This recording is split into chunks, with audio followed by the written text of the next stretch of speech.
Welcome to my channel. दोस्तों, आज हम लोग एरोप्लेन बनाने जा रहे हैं। तो हम लोग को एरोप्लेन बनाने के लिए ऐसे मोड़ना पड़ेगा।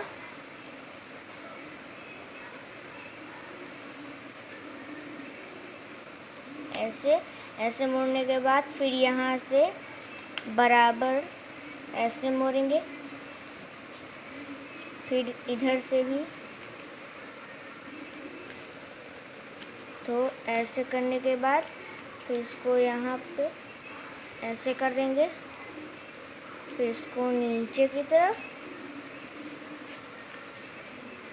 इधर से भी नीचे की तरफ। तो दोस्तों, ऐसे हम लोग कर लेंगे।